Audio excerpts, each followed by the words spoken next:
Welcome back. I'm Ian Masters, and this is Background Briefing, available 24/7 at backgroundbriefing.org. And joining us now is Christopher Leonard, a business reporter whose work has appeared in the Washington Post, the Wall Street Journal, Fortune, and Bloomberg Business Week. He's the author of The Meat Racket, and his latest book, just out, is Kochland, The Secret History of Koch Industries and Corporate Power in America.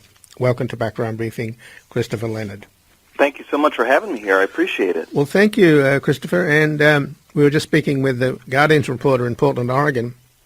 I did some coverage a while back when the legislature was shut down in Portland, Oregon, in the state of Oregon, by a walkout of the Republicans in the Senate, even though the Democrats control the governorship and both branches of the legislature.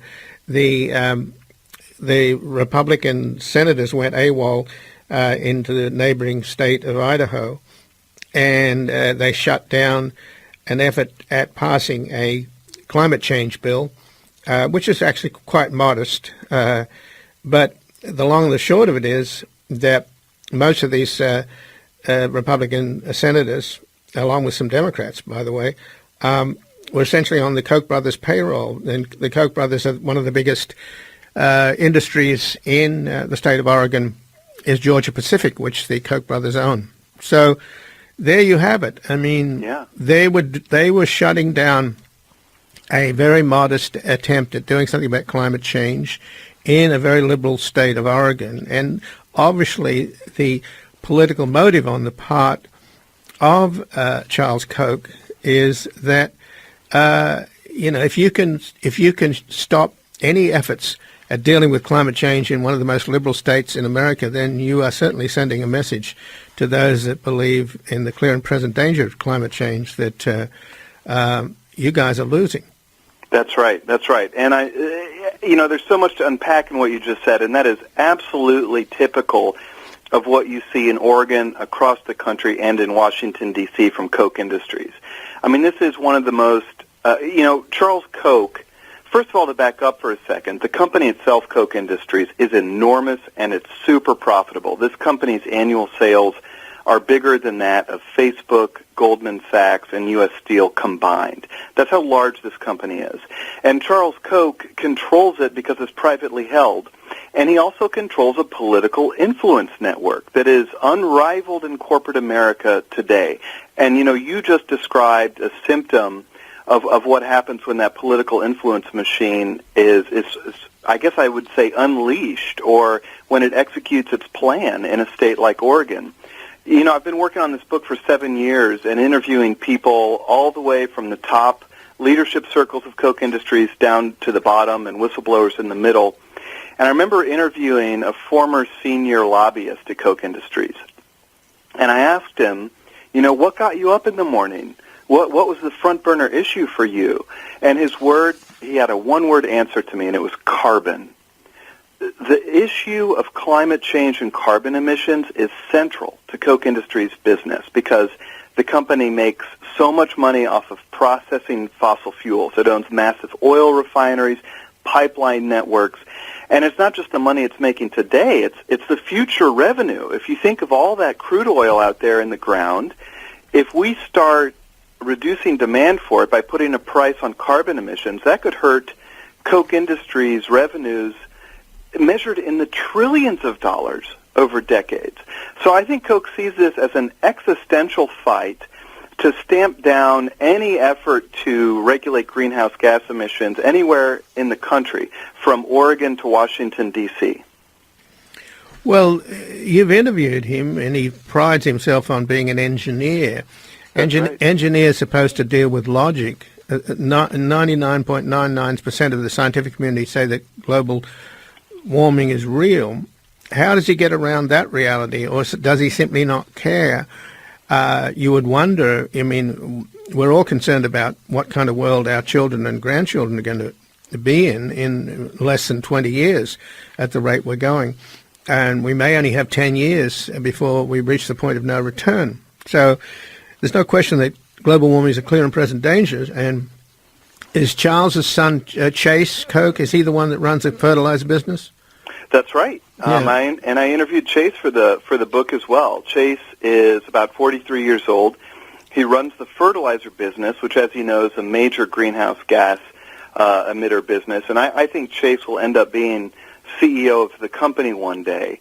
And when you try to answer this question, how in the world, Charles Koch has multiple engineering master's degrees from MIT. This is a person who understands data, who understands science, but it's very difficult to get clear answers from Charles Koch about this issue. He wouldn't speak to me about this issue. He would speak about other things, such as his book or market-based management, which is his operating philosophy.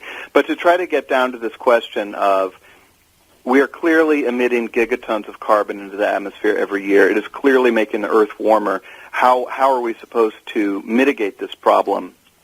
It's hard to pin down on an answer. I can report that the people up and down the chain in this organization, the company and the political operatives, you often still hear this notion that climate change is a hoax, that the science isn't real. Koch's top lobbyist, Philip Ellender, in 2014 told me on the record that he wasn't entirely sure about the science around climate change. To me, I would like to point out that where the engineering really comes in is in the political playbook, how they influence politics.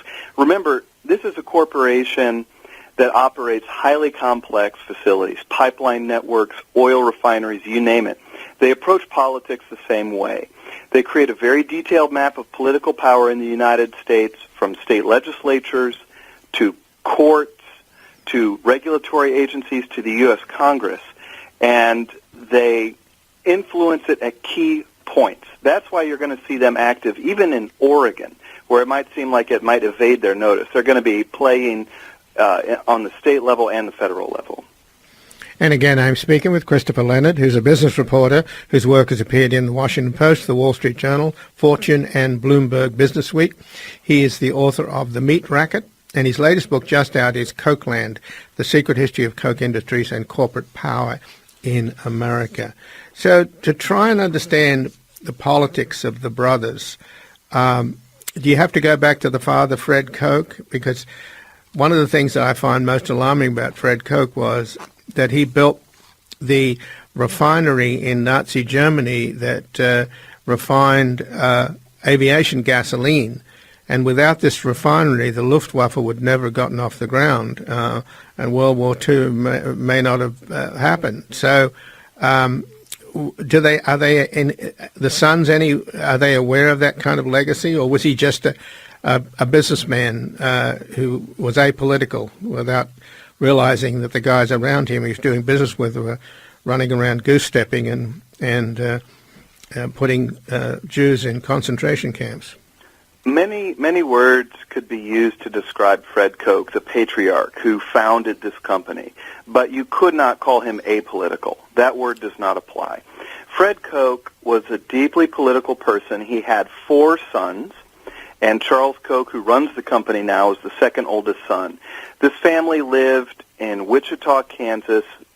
They were millionaires from the early years because of Fred Koch's industrial conglomerate and his holdings in oil refinery and engineering equipment and things like that. Fred Koch was a virulent anti-communist, anti-government individual. He was one of the co-founders of the John Birch Society, if you're familiar with that. It was this really paranoid, secret right-wing group that believed the federal government was essentially a communist front group, and that all of these government policies and programs were essentially the creeping shadow of totalitarian communism. And I mean, we're talking Social Security and Medicare and things like that. That's the political rhetoric that the Koch boys grew up with around the dinner table, is seeing the federal government as the enemy. Now, Charles Koch put something more of an academic gloss on that as he grew up. He became really enamored of these Austrian economists like Friedrich Hayek and Ludwig von Mises. But at the end of the day, the philosophy is essentially the same, that the government can only do harm, essentially, when it intervenes in the markets, that you've got to keep the government out of private affairs. So no public roads, no Medicare, no Social Security, no post office. I don't even know how much of a military they would actually support at all. And they believe that the only way to organize society is as a free market system. So, just to touch on how the two brothers bought out the other two brothers, David and Charles brought out Freddie and Bill. Yeah. Is it true? I think it's Bill that's gay. Did they threaten to out him if he didn't sign over his interests in the company? You know, I'll tell you what. I did not report on that part of the story because I didn't find it. If I could back up, here's how I see the dispute. Charles Koch was the second oldest. His older brother, Freddie, wanted nothing to do with the business from a young age. And then there were these two twins, David and Bill. Bill Koch wanted to take over the company, and he got into a bitter legal dispute with Charles and David over control of the firm. And what I was really reporting on was the ideological dispute that was at the heart of that legal fight. Bill Koch wanted to take the company public. He wanted to take more cash out. He wanted to live the life that reflected how rich he was. But Charles Koch was absolutely determined and stubborn to keep the company privately held, which would give him the ability to essentially have control over it and not be answerable to shareholders. And this has allowed him to execute an extremely long-term point of view. That's at the DNA of this company and the political network, is thinking on a horizon measured in years rather than months. And that's what the fight between the brothers was really over. And Charles Koch ended up prevailing, keeping control of the company, and essentially exiling Bill and then his older brother Freddie, who haven't been involved in the company since the early 1980s.